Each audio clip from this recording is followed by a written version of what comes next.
السلام علیکم ورحمۃ اللہ وبرکاتہ۔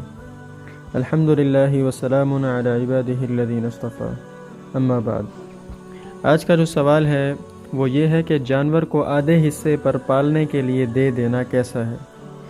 یعنی ایک بندہ اپنے پیسوں سے جانور خریدتا ہے اور دوسرے شخص کے حوالے کر دیتا ہے اور اس کو کہتا ہے کہ آپ یہ جانور پالیں، اور سال بعد، 1.5 سال بعد، 2 سال بعد جو اس کے بچے پیدا ہوں گے یا اس میں سے جو دودھ حاصل ہوگا تو وہ آدھا آدھا کریں گے۔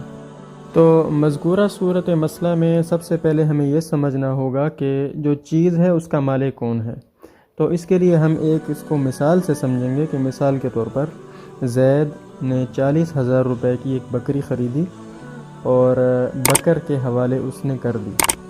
تو اب اس صورت مسئلہ میں زید جو ہے وہ بکری کا اصل مالک ہے، اور جو بکر ہے وہ صرف مزدوری کر رہا ہے۔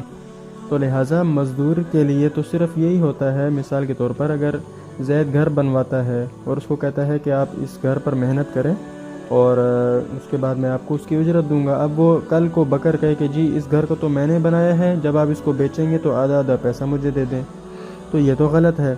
تو اسی طرح جو بکری کا مالک ہے وہ زید ہے، تو لہٰذا کل کو جتنا اس سے پھل نکلتا ہے، بکری جتنے بچے دیتی ہے یا اس میں سے جو بھی منفعت دودھ نکلتا ہے تو وہ سارا کا سارا وہ زید کا ہوگا، بکر کا نہیں ہوگا۔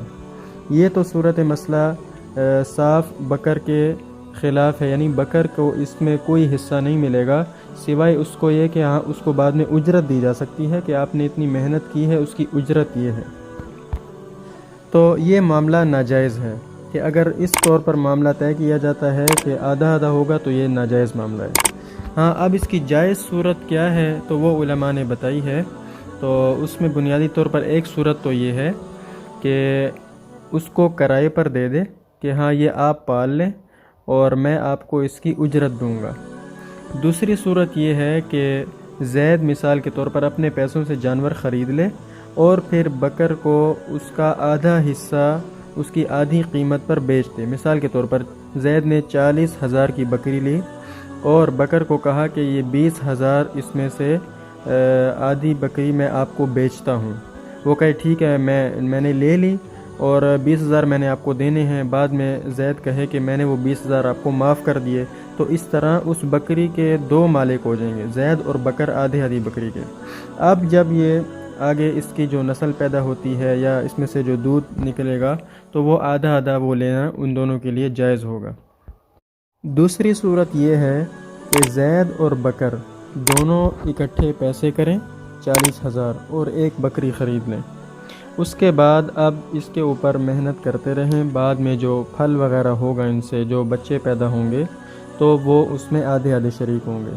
اور اس میں ایک بات کا خاص خیال رکھا جائے گا کہ یہ بات طے کرنا بھی غلط ہے کہ پہلے جو بچہ پیدا ہوگا وہ میرا اور دوسرا بچہ جو پیدا ہوگا وہ تمہارا، یا بکری پیدا ہوئی تو میری اور بکرا پیدا ہوا تو تمہارا، کیونکہ ان کو پتہ نہیں ہے کہ آنے والی جو نسل ہے کیا اس میں اولاد پیدا ہوتی بھی ہے یا نہیں ہوتی، یعنی بکری کے بچے آگے پیدا ہوتے بھی ہیں یا نہیں ہوتے۔ تو کسی معدوم چیز کے اوپر بیع کرنا یہ بھی ناجائز ہے۔